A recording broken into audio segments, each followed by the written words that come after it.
Hello बच्चों, कैसे हैं आप। आज हम कक्षा 6 विषय सामाजिक विज्ञान हमारे अतीत एक इतिहास के अध्याय 3 जिसका नाम है आरंभिक नगर, इसके सभी प्रश्न उत्तर देखते हैं।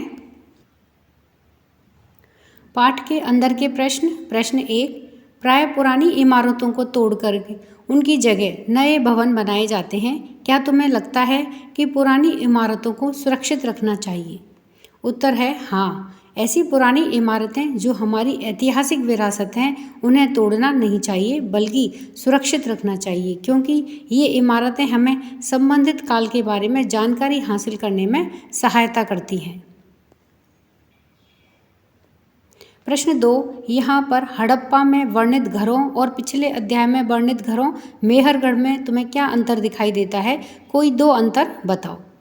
उत्तर है कि हड़प्पा में वर्णित घरों और पिछले अध्याय में वर्णित घरों अर्थात मेहरगढ़ में वर्णित घरों में अंतर एक है कि हड़प्पा के घर 1 या 2 मंजिल के होते थे, जबकि मेहरगढ़ के घर संभवतः 1 मंजिल के ही होते थे।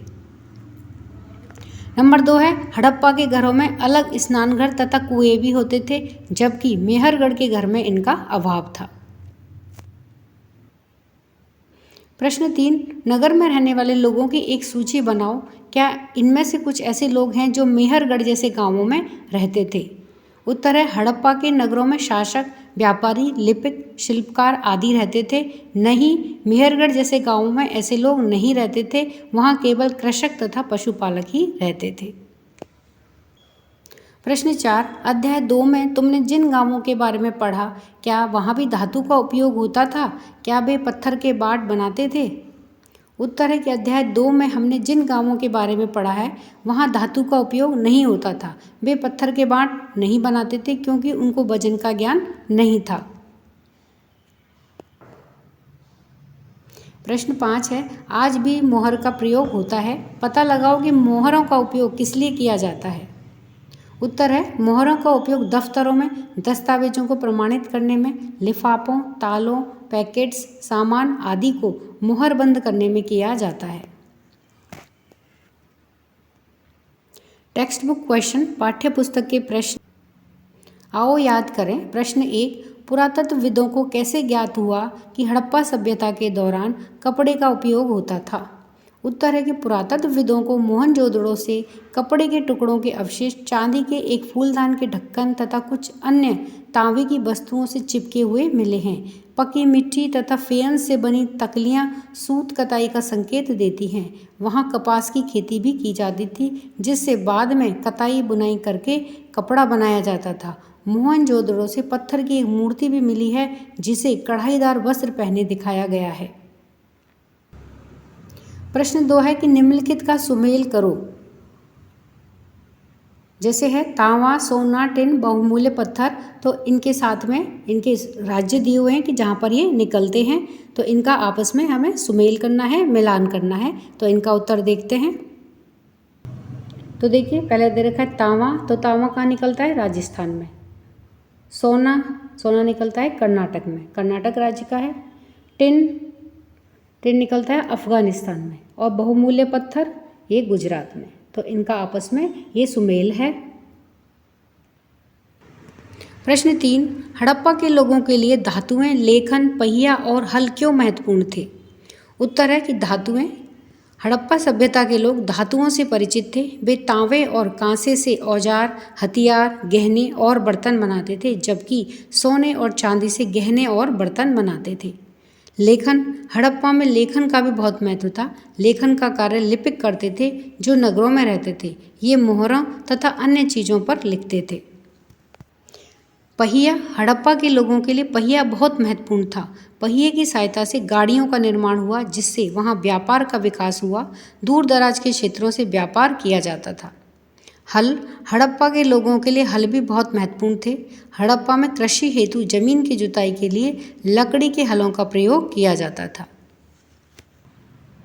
प्रश्न 4, इस अध्याय हड़प्पा सभ्यता में पक्की मिट्टी या टेराकोटा से बने सभी खिलौनों की सूची बनाओ। इनमें से कौन से खिलौने बच्चों को ज़्यादा पसंद आए होंगे? उत्तर है कि पक्की मिट्टी से बने हुए खिलौने, जैसे कई प्रकार के खिलौना पशु, खिलौना गाड़ी और खिलौना हल। हमारे विचार में इनमें खिलौना पशु तथा खिलौना गाड़ी बच्चों को ज़्यादा पसंद आई होगी। प्रश्न 5, हड़प्पा के लोगों की भोजन सामग्री की सूची बनाओ। आज इनमें से तुम क्या क्या खाते हो, निशान लगा करके बताओ। हड़प्पा के लोगों की भोजन सामग्री और हमारे द्वारा खाई जाने वाली भोजन सामग्री, इसमें क्रम संख्या 1 में है गेहूँ। तो देखिए ये हड़प्पा के लोगों के द्वारा भी खाया जाता था और हमारे द्वारा भी खाई जाने वाली भोजन सामग्री है जौ, मटर, धान, सरसों, तिल, फल, दालें, दूध, मांस। अब मांस जो खाते हैं वो यहाँ पे टिक करेंगे। अब चूंकि हम मांस नहीं खाते हैं तो इसलिए हम इस पर टिक नहीं करेंगे। और मछलियाँ, जो मछलियाँ खाते हैं वह यहाँ पे टिक करेंगे सामने, और जो नहीं खाते हैं वह टिक नहीं करेंगे। उसी प्रकार देखिए जो हम भी खाते हैं, मटर है, धान है, सरसों है, तिल, फल, दालें और दूध। और मांस और मछलियों में जो लोग खाते हैं वे यहाँ टिक कर सकते हैं। अब चूंकि हम लोग नहीं खाते हैं तो इसलिए हमने यहाँ पे टिक नहीं करा है। तो ये हड़प्पा के लोगों की जो भोजन सामग्री थी वही हमारे द्वारा खाई जाने वाली भी भोजन सामग्री है। प्रश्न 6, हड़प्पा के किसानों और पशुपालकों का जीवन क्या उन किसानों से भिन्न था जिनके बारे में तुमने पिछले अध्याय में पढ़ा है? अपने उत्तर में इसका कारण बताओ। उत्तर है हाँ, यह भिन्न था। इसके निम्न कारण है। नंबर 1, हड़प्पा के किसान स्थायी निवास करते थे जबकि पूर्ववर्ती किसान स्थायी तथा घुमक्कड़ी दोनों प्रकार का जीवन बिताते थे। नंबर 2, हड़प्पा के किसान भूमि की जुताई हेतु हल का प्रयोग करते थे जबकि पूर्ववर्ती किसानों का ऐसा कोई साक्ष्य नहीं है। नंबर 3, हड़प्पा के किसान पानी का संचय करते थे तथा सिंचाई हेतु अनेक तरीके अपनाते थे। पूर्ववर्ती किसान ऐसे कोई तरीके नहीं अपनाते थे।